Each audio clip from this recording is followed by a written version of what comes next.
All over the world, petrified trees are found standing up, connecting these different rock layers. Petrified trees standing up. Now, how long does a dead tree stand up around here before it falls down? 5 years, maybe 10 years? 5 million? Oh, no, not 5 million, that's for sure, right? But yet petrified trees in the vertical position are found all over the planet. I'll just flash through some pictures real quick here. There are all kinds of petrified trees found standing up. And they're running through multiple layers, and the kids are being taught the layers are different ages, and yet here's one tree connecting them all. I'm having a hard time believing these layers are different ages. That's what I'm having. Central Alabama's got a large coal mine with a whole bunch of petrified trees standing up running through 2 seams of coal. The Blue Creek and the Mary Lee. Now they're going to tell you in school, for coal to form, a forest has to grow, and then it all falls over and turns into a swamp, and then it gets buried, and then new mud washes in on top, and the coal slowly forms from the forest that was buried.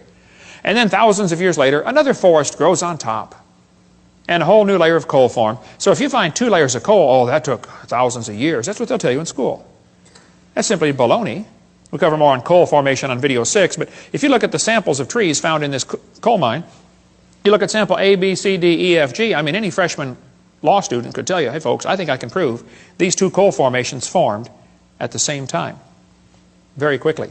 Within a few weeks or months of each other, that's for sure. Probably during the flood in the days of Noah. We'll cover more on that on video 6. In Cookeville, Tennessee. How far is Cookeville from here? 100 miles? What's that? 150 miles. In Cookeville, Tennessee, there's a coal mine with petrified trees standing, running. Here's coal at the bottom. The tree is coalified at the bottom, petrified in the middle, and coalified on top, where it went through a second coal seam. Same tree. By the way, why are coal seams generally found on top of layers of rock or clay? Wouldn't be a pretty poor place to grow a forest? Ought to be on top of soil, don't you think? Yeah. Polystrate fossils are found all over the world. In Joggins, Nova Scotia, there are dozens of petrified trees standing up, connecting different rock layers. Scientists go up there and look at them and just say, wow, that's curious. No, it's more than curious. It's devastating to your teaching that the layers are different ages. There's a brochure you can get from our bookstore. It's $2. It's got 30-some color pictures of petrified trees in the vertical position. Occasionally, the petrified trees are found upside down, running through many rock layers. Now we really got a problem. I've thought about this till my brain hurts. The evolutionists have 2 ways to solve this. They can say, well, Hovind, you know, the trees stood upright for millions of years while the layers formed around them. Or the trees grew through hundreds of feet of solid rock looking for sunlight. There's a third way to look at it. You know, maybe they were all buried in a big flood. Mount St. Helens blew thousands of trees into Spirit Lake. Lots of those trees are stuck in the mud at the bottom of Spirit Lake. They're going to petrify in the standing position. More on video 6 about that. It doesn't take long for things to petrify.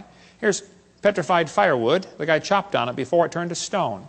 Here's mummified dog stuck in a tree. Turned to stone. They chased a coon up the tree apparently and got stuck. They named it Stucky. What would you call it, okay? Here's petrified cowboy boot with the cowboy's legs still in it. The boot was made in 1950 and the leg is turned to stone. Here's petrified fish giving birth. It does not take millions of years to give birth. Praise God, okay? Here's a petrified hat. Petrified pickle found in a jar. The guy sent me the jar and pickle. He said, Brother Hovind, I found this in Montana in an old home. The house was junk. The roof was gone. The house was falling apart. But he said, you want a petrified pickle for your museum? I said, of course. Who in their right mind would not want a petrified pickle, you know? Come on down to Pensacola, Dinosaur Adventureland, and see the petrified pickle. Here's petrified sacks of flour found in a flour mill that flooded in 1910 in Eureka Springs, Arkansas. Here's petrified toadstool. There's an amazing gem and mineral museum just south of Bloomington, Illinois, in a little bitty tiny town called Shirley, Illinois. You got to be trying to find it to get there, but it's worth going to see the Funk Gem and Mineral Museum. Okay? Here's petrified acorns. This kid sent them to me. He said, Brother Hovind, I was 7 years old at the time. He said, I stuck these acorns in a bucket of water, and I thought they might, sprout and make some trees, and I forgot about them. Next spring, my mama found the bucket on the back porch, and the acorns had turned to stone. He said, would you like them for your museum? I said, of course. Come on down and see the petrified acorns. More on petrification on video number 6.